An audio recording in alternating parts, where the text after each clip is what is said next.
স্বাগত চ্যানেল 24 এর স্বাস্থ্য বিষয়ক নতুন সংযোজন হেলথ ফর লাইফ অনুষ্ঠানে powered by Team Pharmaceuticals Limited. এমন কোনো পরিবার খুঁজে পাওয়া যাবে না যেখানে কোনো ডায়াবেটিস রোগী নেই। এই রোগটির অত্যাধিক বিস্তারের কারণে সম্প্রতি বিশ্ব স্বাস্থ্য সংস্থা ডায়াবেটিসকে একটি অতিমারী হিসেবে ঘোষণা করেছেন। দর্শক, আমাদের নিয়মিত আয়োজনের আজকের পর্বে আমরা আলোচনার বিষয়বস্তু নির্ধারণ করেছি ডায়াবেটিস রোগে সুস্থ জীবন, এবং এ বিষয়ে বিস্তারিত আলোচনায় আপনাদের সাথে আছি আমি ডাক্তার অর্থি জুখরিব, এবং আমার সাথে আছেন বিশেষজ্ঞ চিকিৎসক অধ্যাপক ডাক্তার ইন্দ্রজিৎ প্রসাদ, যিনি বিভাগীয় প্রধান ডায়াবেটিস এবং হরমোন রোগ বিভাগ, ঢাকা মেডিকেল কলেজ ও হাসপাতাল। স্যার, স্বাগত আমাদের আজকের আয়োজনে। অনেক অনেক ধন্যবাদ আমাকে আমন্ত্রণ জানানোর জন্য। স্যার, সারা দেশে এত ব্যক্তি ডায়াবেটিস রোগে আক্রান্ত, এটার পিছনে কি সুনির্দিষ্ট কোনো কারণ রয়েছে এবং কি কারণে ডায়াবেটিসের গুরুত্ব এত বেশি? অনেক ধন্যবাদ। আসলে আপনি জানেন যে বাংলাদেশে অন্যান্য দেশের মতোই আসলে এই যে ডায়াবেটিস রোগ এটা বেড়ে যাচ্ছে, এবং অফিসিয়ালি বাংলাদেশে 1,31,00,000 মানুষ ডায়াবেটিসে আক্রান্ত। আনঅফিসিয়ালি আরও কিছু বেশি হবে, কারণ আপনি জানেন যে শতকরা 50% ডায়াবেটিসের রুগী আসলে আমরা জানি না যে আমাদের ডায়াবেটিস হয়ে আছে, এবং ভেতরে এই যে অজানা ডায়াবেটিস ক্ষতি করছে। সুতরাং ডায়াবেটিস রুগীদের সংখ্যা 1,31,00,000 থেকে হয়তো আরও অনেক বেশি হবে। তো বাংলাদেশে এই রোগ বিস্তার অথবা বেড়ে যাওয়ার যে কারণ হিসাবে আমরা মনে করি যে আরবানাইজেশন। আগে যেরকম আমরা পরিশ্রম করতাম, আমাদের লাইফে স্ট্রেস অনেক কম ছিল, তো সেটা আসলে অনেক পরিবর্তন হয়েছে। উন্নতির সাথে সাথে, অর্থনৈতিক উন্নতির সাথে সাথে কিছু ডিসঅ্যাডভান্টেজও আসে, যেমন মানুষ যেখানে হেঁটে যেত সেখানে গাড়ি দিয়ে যায়, রিক্সা দিয়ে যায়। ফলে আস্তে আস্তে বাংলাদেশের মানুষের যে নিউট্রিশন, আগে মানুষ অপুষ্টিতে ভুগত, এখন যে সরকারি বেসরকারি উদ্যোগের কারণে আসলে মানুষের এখন অতি পুষ্টি হচ্ছে, বেশি খাচ্ছে মানুষ, হাঁটছে কম, দৌড়াচ্ছে কম, যার ফলে মানুষ মুটিয়ে যাচ্ছে। মানুষের এক্সপেকটেশন বেশি হয়ে গেছে, স্ট্রেস বেশি হয়ে গেছে, ঘুমের পরিমাণ কমে গেছে। সব কিছু মিলিয়ে আসলে ডায়াবেটিসের পরিমাণ বাংলাদেশে অনেক বেড়ে যাচ্ছে। তো এই যে গুরুত্বের কথা বললেন যে কেন এত গুরুত্ব ডায়াবেটিস রোগীর, কারণটাই হচ্ছে যে এই ডায়াবেটিস রোগের অনেক দীর্ঘমেয়াদী জটিলতা রয়েছে। সেই জটিলতাগুলোই কিন্তু এই ডায়াবেটিস রোগের ব্যাপারে পড়াশোনা করার জন্য, ডায়াবেটিস রোগের ব্যাপারে গবেষণা করার জন্য কিন্তু আমাদেরকে উজ্জীবিত করছে, উৎসাহিত করছে। সেজন্য আসলে অনেক বড় বড় হাসপাতাল তৈরি হয়েছে ডায়াবেটিসের জন্য। সরকার উদ্যোগ নিচ্ছেন বাংলাদেশের প্রত্যেকটা উপজেলা স্বাস্থ্য কমপ্লেক্সে একটা ডায়াবেটিক সেন্টার করার জন্য, এবং অলরেডি কিন্তু আপনি জানেন যে non communicable disease corner, NCT corner বলে একটা সুন্দর একটা জায়গা তৈরি করেছেন গভর্নমেন্ট প্রত্যেকটা উপজেলা স্বাস্থ্য কমপ্লেক্সে। কমিউনিটি ক্লিনিকে কিন্তু গ্লুকোমিটার দেওয়া হচ্ছে যেন আপনি প্রান্তিক পর্যায়ে যেন ডায়াবেটিস শনাক্ত করতে পারেন। ফলে এই যে অজানা ডায়াবেটিস, সেটাকে যেন সারফেসে নিয়ে এসে যায়, তাদের জটিলতা প্রিভেনশন করা যায়, সেটার জন্য কিন্তু আমরা সবাই মিলে কাজ করছি। নিশ্চয়ই। তো এই যে আমরা এত জটিলতা নিয়ে কথা বলছি, এই জটিলতা আসলে কতটুকু প্রতিরোধযোগ্য? অনেক ধন্যবাদ।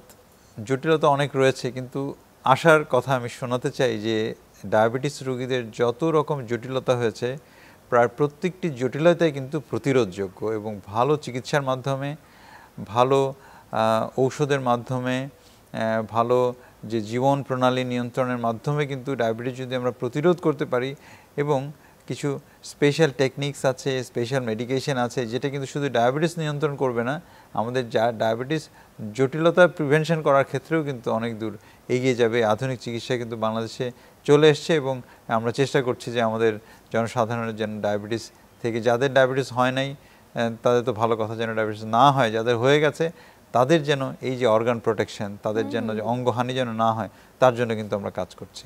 বাংলাদেশে অসংখ্য ব্যক্তি ডায়াবেটিস রোগে ভুগছেন, কিন্তু তার একটি বড় পরিসংখ্যান তারা যে ডায়াবেটিস ব্যাধিতে আক্রান্ত বিষয়টি তারা জানেন না, এবং দীর্ঘদিন তারা এটাকে নিজের সাথে ক্যারি করছেন। আমি যদি একটু গর্ভাবস্থায় মায়েদের কাছে যেতে চাই, যে অনেক সময় দেখা যায় আগে থেকে কোনো মা ডায়াবেটিস রোগে আক্রান্ত নন, কিন্তু হঠাৎ করে গর্ভাবস্থায় গিয়ে বিভিন্ন পরীক্ষার মাধ্যমে শনাক্ত হয়েছে তিনি ডায়াবেটিস রোগে ভুগছেন। তো সেক্ষেত্রে একজন মা যদি গর্ভাবস্থায় ডায়াবেটিস রোগে আক্রান্ত হয়ে থাকে, তার তাৎক্ষণিকভাবে করণীয় কি?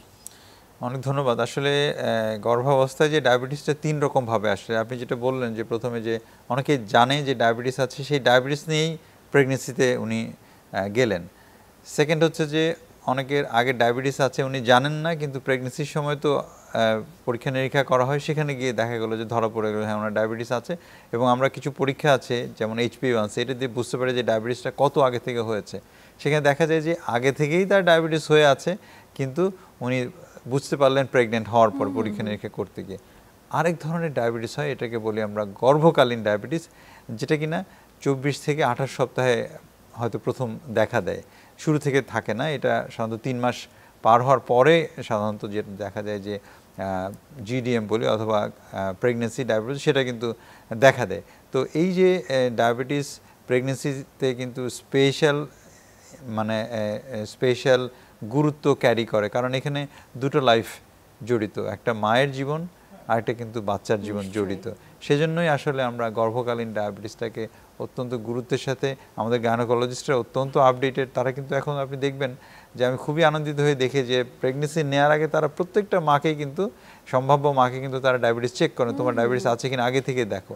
প্রেগনেন্সি হওয়ার সাথে সাথে কিন্তু তারা আবার চেক করছেন। সুতরাং এই যে গর্ভকালীন ডায়াবেটিস আগে ধরা পড়তো না এবং দেখা যায় জটিলতা হতো, এখন কিন্তু গাইনোকোলজিস্টরা এত আপডেটেড যে তারা কিন্তু প্রত্যেকটা পেশেন্টকেই ডায়াবেটিস স্ক্রিনিং করছেন। এবং বাংলাদেশে প্রায় 10 থেকে 15% যে প্রেগনেন্সি ডায়াবেটিস, সেটা কিন্তু আমরা শুরুতেই ধরে ফেলতে পারছি। এবং এর সুচিকিৎসার মাধ্যমে কিন্তু যে বাচ্চার যে অঙ্গের নানান রকম ত্রুটি অথবা অন্যান্য যে জটিলতা, সেটা কিন্তু আমরা প্রিভেন্ট করতে পারছি। নিশ্চয়ই। তো অনেক সময় মায়েরা শঙ্কিত থাকেন যে গর্ভাবস্থায় আমি ডায়াবেটিস রোগে ভুগছি, তো ইনসুলিন এক্ষেত্রে কার্যকরী নাকি ওষুধের মাধ্যমে এটাকে নিয়ন্ত্রণ করব? তো আপনার পরামর্শ কি থাকবে? আমি একটা আশার কথা শোনাতে চাই যে গর্ভকালীন ডায়াবেটিস যেটা আপনি বললেন স্পেসিফিকলি, যেটা 3 মাস পরে শুরু হয় অথবা আমরা ফার্স্ট 24 থেকে 28 সপ্তাহে গিয়ে ধরি, এই গর্ভকালীন ডায়াবেটিস এর কিন্তু 70 থেকে 80% আসলে কোনো ঔষধ ছাড়াই কিন্তু নিয়ন্ত্রণ করা যায়। আচ্ছা, শুধুমাত্র খাদ্য প্রণালী এবং 15 মিনিট করে যদি কেউ আমরা একটু হাঁটি, তাহলে কিন্তু এই ডায়াবেটিস সুনিয়ন্ত্রণ করা যায়। মাত্র 20 থেকে 30% ডায়াবেটিক মাদারকে কিন্তু মেডিকেশনে যেতে হয়, এবং সেই মেডিসিন মানেই হচ্ছে যে ইনসুলিন। প্রেগনেন্সিতে ডায়াবেটিসের ওষুধ মানেই হচ্ছে ইনসুলিন, সব থেকে নিরাপদ চিকিৎসা। এবং ইনসুলিন আপনি জানেন 1921 সালে আবিষ্কার হয়েছে, এটা 2023 সাল, মানে 100 বছরের বেশি কিন্তু বাজারে আছে। সুতরাং এটার ব্যাপারে আমাদের অভিজ্ঞতা এবং এর যে ট্রাস্টেড যে ব্যাপারটা চলে আসে, যে ওল্ড ফ্রেন্ড কেমন, আমরা কিন্তু এর ভালো খারাপ সব কিছুই জানি। সুতরাং মায়ের জন্য এবং অনাগত শিশুর জন্য যেটা বেস্ট, যেটা সেফেস্ট, নিরাপদ সব থেকে, সেটাই কিন্তু আমরা দিতে চাই, এবং সেটার নামই হচ্ছে ইনসুলিন। ভয় পাওয়ার কোনো কারণ নেই, জাস্ট এটা তো সাময়িক সময়ের জন্য দেওয়া হয়। এবং মা এবং বাচ্চা, আমরা এখন দেখছি যে আধুনিক যে ইনসুলিনগুলো রয়েছে, সেটার মাধ্যমে কিন্তু ডায়াবেটিস খুবই সুনিয়ন্ত্রিত থাকে, এবং যারা রেগুলার ফলো আপ করেন তাদের কিন্তু জটিলতা হয় না বললেই চলে। নিশ্চয়ই। তো এই সময় যদি মায়েরা নিরাপদে না থাকে, কিংবা আপনি যেমনটি বলছিলেন জীবনযাপন পদ্ধতিতে একটু যদি পরিবর্তন আনা যায়, সেক্ষেত্রে ইনসুলিনের প্রয়োজন হয় না। তো যদি কেউ অনিয়ন্ত্রিতভাবে জীবনযাপন করে, তার অনাগত সন্তানটির উপর কতটুকু এফেক্ট পড়তে পারে? আবারও আমি বলি, এই যে অনাগত সন্তানের উপর যে এফেক্ট হওয়া, সেটাও কিন্তু প্রতিরোধযোগ্য ভালো চিকিৎসার মাধ্যমে। আমি কথাটা বলে নিলাম যেন আমার দর্শকরা ভয় না পান। তো অসুবিধার মধ্যে যেটা হচ্ছে যে বিকলাঙ্গ সন্তান হতে পারে, হাতে পায়ে ত্রুটি নিয়ে জন্ম নিতে পারে, কারো কিডনির সমস্যা হয়, কারো হার্টে ফুটা হয়, এবং এই ধরনের অনেক অনেক অঙ্গহানি নিয়ে কিন্তু শিশু, ত্রুটি নিয়ে কিন্তু শিশুর জন্ম হতে পারে। গর্ভাবস্থায় সন্তান পেটের মধ্যে মারাও যেতে পারে, কেমন জন্ম হওয়ার পরপর মারা যেতে পারে। এই ধরনের অনেক অনেক সিরিয়াস জটিলতা কিন্তু শুধু বাচ্চার নয়, মারও কিন্তু নানা রকম জটিলতা হতে পারে যদি আমরা এই ডায়াবেটিস সুনিয়ন্ত্রিত না রাখতে পারি। এবং এই সুনিয়ন্ত্রণ করা কিন্তু অত্যন্ত সহজ। আসলে এখনকার যে ওষুধগুলো রয়েছে সেগুলো অত্যন্ত কার্যকরী, এবং পেশেন্ট যদি একটু সচেতন হয়, আপনাদের অনুষ্ঠানের মাধ্যমে আমরা আহ্বান জানাবো আমাদের পেশেন্ট, যেহেতু এটার ভালো চিকিৎসা রয়েছে, আপনি আপনার নিকটস্থ যিনি ডায়াবেটিস এবং হরমোন রোগ বিশেষজ্ঞ রয়েছেন তথা এন্ডোক্রিনোলজিস্ট, এবং আপনি শুনে খুশি হবেন যে গভর্নমেন্ট কিন্তু আমাদের অলমোস্ট প্রত্যেকটা মেডিকেল কলেজে কিন্তু ডায়াবেটিস এবং হরমোন রোগ বিভাগ প্রতিষ্ঠা করছেন, এবং সেখানে কিন্তু আমরা যাদেরকে ট্রেনিং দিচ্ছি, আমরা যাদেরকে 5 বছর পড়াশোনা করে বিশেষজ্ঞ বানাচ্ছি, তাদের কিন্তু জায়গায় জায়গায় পোস্টিং দেওয়া হচ্ছে, যে প্রত্যন্ত অঞ্চলে তারা কিন্তু সেবাটা দিয়ে যাচ্ছেন। তো এই যে উদ্যোগ, তার জন্য আমরা বাংলাদেশ সরকারকে ধন্যবাদ জানাই, এবং আমরা উদাত্ত আহ্বান জানাবো যে রোগীরা যেন এই সুযোগ সুবিধাটা গ্রহণ করে। এটাই আমার আহ্বান রোগীদের প্রতি। সেক্ষেত্রে একটু যদি সচেতন হয় গর্ভবতী মা কিংবা যে কোনো ধরনের ডায়াবেটিক পেশেন্ট, তাহলে আমরা এটিকে খুবই কম সময়ে নিয়ন্ত্রণের মাঝে রাখতে পারি। স্যার, ডায়াবেটিস সম্পর্কে আমাদের মাঝে একটা সময় পর্যন্ত ধারণা ছিল কেবলমাত্র বয়োজ্যেষ্ঠরাই ডায়াবেটিস রোগে ভুগতে পারেন, কিন্তু এই ধারণাটি কিন্তু এখন পরিবর্তন হয়েছে। এখন আমরা দেখছি তরুণ কিংবা মাঝবয়সীরাও ডায়াবেটিস রোগে আক্রান্ত। তো ডায়াবেটিস কি কেবল তরুণ কিংবা মাঝবয়সী বা বৃদ্ধদের মাঝেই হতে পারে, নাকি শিশুরাও আক্রান্তের ঝুঁকিতে? অনেক ধন্যবাদ। আসলে এটাই ধারণা ছিল যে হয়তো বুড়ো মানুষেরই ডায়াবেটিস হয়, কিন্তু এখন আসলে যেটা দেখা যাচ্ছে জন্মের পরপরই এক ধরনের ডায়াবেটিস হতে পারে। বাচ্চা জন্মের প্রথম দিন থেকে 6 মাস বয়স পর্যন্ত এক ধরনের ডায়াবেটিস হয়, এটাকে বলি আমরা নিওনেটাল ডায়াবেটিস। এটা স্পেশাল ধরনের একটা ডায়াবেটিস, নিওনেটাল ডায়াবেটিস, জেনেরিক ধরন। এরপরে 6 মাস বয়স পর থেকে তার পিউবার্টি পর্যন্ত এক ধরনের ডায়াবেটিস হয়, এটাকে আমরা বলি টাইপ 1 ডায়াবেটিস। যে টাইপ 1 ডায়াবেটিস বাংলাদেশে শতকরা 5 ভাগ হচ্ছে টাইপ 1 ডায়াবেটিস, আর শতকরা 95 হচ্ছে যে টাইপ 2 ডায়াবেটিস, যেটা বড়দের ডায়াবেটিস। তো এটা শিশুদের হতে পারে। আর বড়দের যে ধরনের ডায়াবেটিস, মোটা হয়ে যাওয়ার কারণে, খাদ্যাভ্যাস নিয়ন্ত্রণ না করার কারণে যে ডায়াবেটিস, সেটা কিন্তু এখন শিশুদেরও সেই ধরনের ডায়াবেটিস দেখা যাচ্ছে। কারণ শিশুদের খেলার মাঠের অভাব পড়ে যাচ্ছে, তাদের জাঙ্ক ফুড, ফাস্টফুড কালচার, মোটা হয়ে যাওয়া, বেশি বেশি টিভি দেখা, সব কিছু মিলিয়ে কিন্তু ডিভাইসগুলো ইউজ করা, সব কিছু মিলিয়ে কিন্তু দেখা যাচ্ছে যে শিশুদেরও কিন্তু বড়দের মতো ডায়াবেটিস। এটা কিন্তু খুবই আশঙ্কার বিষয়। এবং আমরা এই অনুষ্ঠানের মাধ্যমে বাবা মাকে আমরা আহ্বান জানাবো যে আপনাদের বাচ্চাদেরকে জাঙ্ক ফুড, ফাস্টফুড এইগুলো একটু অ্যাভয়েড করার জন্য চেষ্টা করবেন। তাদেরকে নিয়ে একটু প্রতিদিন অথবা সপ্তাহে 2 দিন 3 দিন হলেও তাদেরকে নিয়ে একটু খেলার মাঠে যান, একটু সুইমিং করেন, অথবা এইগুলো আমার মনে হয় কায়িক পরিশ্রমের মাধ্যমে কিন্তু এই যে শিশুদের ডায়াবেটিস, ওরাই তো আমাদের ভবিষ্যৎ, তাই না? এখন যদি শিশুর ডায়াবেটিস হয়, সে যখন অ্যাডাল্ট হবে, তাকে তো পরিবারকে দেওয়ার কথা, তাকে সমাজকে দেওয়ার কথা, দেশের জন্য তার করার কথা। সে যখন অসুস্থ থাকে, তাইলে এই জেনারেশন কিভাবে দেশকে এগিয়ে নিয়ে যাবে? সুতরাং এখনই দরকার আমাদের এটা নিয়ে কাজ করা, সবাইকে উদ্যোগী হওয়ার দরকার। নিশ্চয়ই তাই। স্যার, শিশুদের ডায়াবেটিস সংক্রান্ত নানা জটিলতা নিয়ে আরো বিস্তারিত আলোচনা করব, তবে সময় হচ্ছে একটি ছোট্ট বিরতি নেবার। প্রিয় দর্শক, হেলথ ফর লাইফ অনুষ্ঠান থেকে নিচ্ছি ছোট্ট একটি বিরতি, সাথেই থাকুন।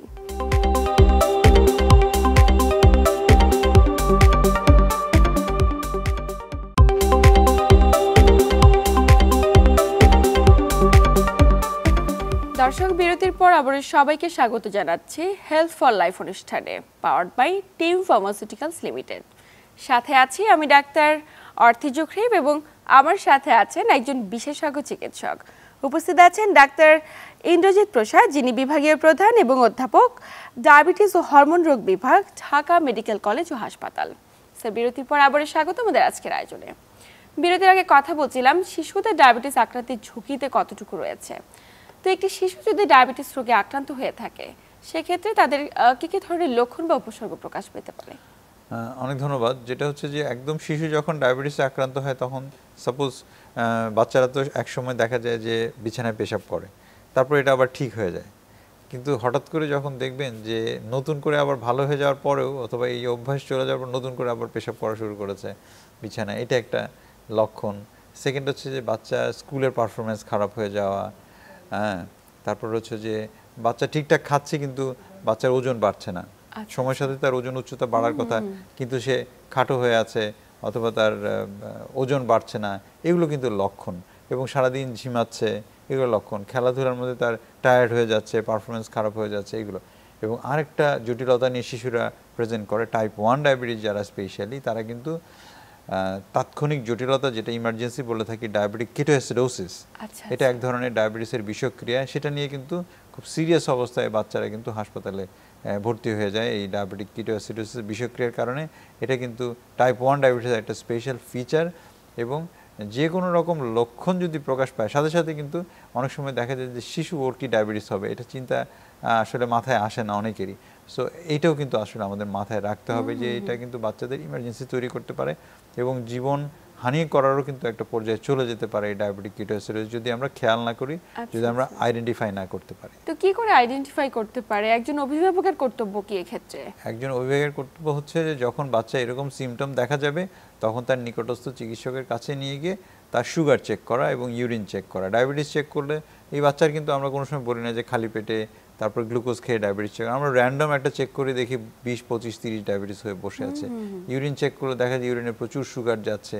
এবং কিটোন বডি নামক এক ধরনের খুব ডেঞ্জারাস এলিমেন্ট আছে যেটা ইউরিনে গেলে আমরা বুঝতে পারি যে পেশেন্ট আসলে একটা জরুরি অবস্থায় আছে এবং তাকে হাসপাতালে ভর্তি করা লাগবে। তো সেজন্য আমাদের যে আহ্বান থাকবে প্যারেন্টদের প্রতি, যদি এরকম কোনো সিমটম বোঝা যায় সাথে সাথেই আপনার নিকটস্থ চিকিৎসকের কাছে নিয়ে যান, পরীক্ষা করে যদি ডায়াবেটিস ধরা পড়ে সেক্ষেত্রে আমাদের মতো বিশেষজ্ঞের কাছে হয়তো রেফার করা যাবে, অথবা তার নিকটস্থ যে জেলা হাসপাতাল, মেডিকেল কলেজ হাসপাতাল আছে সেখানে নিয়ে গেলে ওইখানে হরমোন ডায়াবেটিস রোগ বিশেষজ্ঞরা থাকেন, তাদের সাথে কথা বললে কিন্তু এই শিশুদের যে স্পেশাল ধরনের ডায়াবেটিস সেটা কিন্তু সুচিকিৎসা তারা করতে পারবে। নিশ্চয়ই। তো কোন ধরনের শিশুরা এটাতে আক্রান্তের ঝুঁকিতে বেশি থাকে? কোন ধরনের শিশুর আক্রান্তের ঝুঁকিতে বেশি থাকে তার একটা কারণ আমি বলি, সেটা হচ্ছে যে আপনি সবসময় নিশ্চয়ই এটা আলোচনাও করেন, জানেন যে আমাদের জন্মের পরে প্রথম 6 মাস আমরা কিন্তু এক্সক্লুসিভ ব্রেস্ট ফিডিং করাতে বলি। কেমন?